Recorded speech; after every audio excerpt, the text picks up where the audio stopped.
Bonjour à tous, aujourd'hui nous allons voir une nouvelle vidéo sur la lecture et l'écriture des fichiers. Alors j'ai compressé, comme vous pouvez le voir, au minimum les entêtes. Donc on a besoin de système.io pour lire et écrire dans un fichier, et j'ai enlevé l'argument de main parce que je ne vais pas utiliser mon exécutable pour lui passer des paramètres. Donc ça c'est la façon la plus courte pour un programme C#. Donc, j'ai enlevé aussi dans la vidéo précédente, j'ai mis des try-catch. Là, je me suis assuré que j'avais les droits d'écriture, de lecture, que le répertoire existait et que le drive existait. Donc, j'ai pas mis de try-catch. Donc, pour écrire des données dans un fichier, on a vu dans la vidéo précédente la méthode WriteAllLines de la classe File qui nécessitait un chemin d'accès et des données elles-mêmes. Donc là j'écris mes 3 lignes dans mon fichier. Ensuite j'essaye de les lire. Alors pour les lire, mais qu'est-ce qu'on fait? Alors j'ai écrit une méthode parce que je l'ai utilisée plusieurs fois. Et on définit un tableau de données, et je lui dis que c'est égal à fichier.readAllLines de chemin. Alors vous pouvez voir que dans la classe File, dans la lecture, vous pouvez lire soit des bytes, c'est-à-dire des octets, soit des lignes, soit tout le texte, soit lire des lignes avec un encodage spécifié.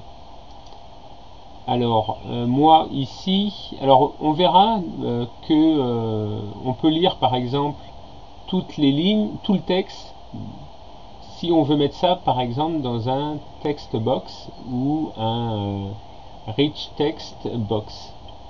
Moi là je vais lire toutes les lignes et je vais les mettre dans mon tableau de données. Ensuite je fais une boucle de 0 à données.length, donc toutes les lignes de mon tableau, et il va m'afficher la ligne donnée de i, et après il fait un retour chariot à la fin. Donc j'affiche, j'écris mes données, ensuite je vais les lire avec WriteAllLines. Ensuite je définis un nouveau tableau ligne 3. Alors j'aurais pu mettre ligne égale ligne plus, mais j'ai mis une variable différente pour que vous voyez que ça peut venir d'un autre paramètre. Et là c'est une 4e ligne. Donc il y a une autre méthode dans la classe File qui s'appelle AppendAllFiles. Alors ça aussi il faut faire attention, si vous faites un append, c'est-à-dire un ajout en français, il faut être sûr que le fichier existe. Là, vu que je l'ai écrit ici, je suis sûr qu'il existe, donc je peux faire ça. Sinon, il faudrait faire un try-catch dessus pour être sûr que le fichier existe. Et là, qu'est-ce que je fais? J'ajoute mon tableau ligne 3, donc ma 4e ligne, et ensuite je relis, donc j'exécute ma méthode lit avec mon chemin d'accès pour afficher ma méthode, et ensuite je termine. Donc là je fais F5 et que je vois bien, on va regarder, donc le fichier une première fois a été écrit, ensuite on lit le fichier et on l'affiche. Donc là vous voyez bien, ceci est du texte ligne 2 et ligne 3. Ensuite une 4e ligne a été écrite dans mon fichier, et je le lis de nouveau, et vous voyez que la 4e ligne apparaît ici grâce à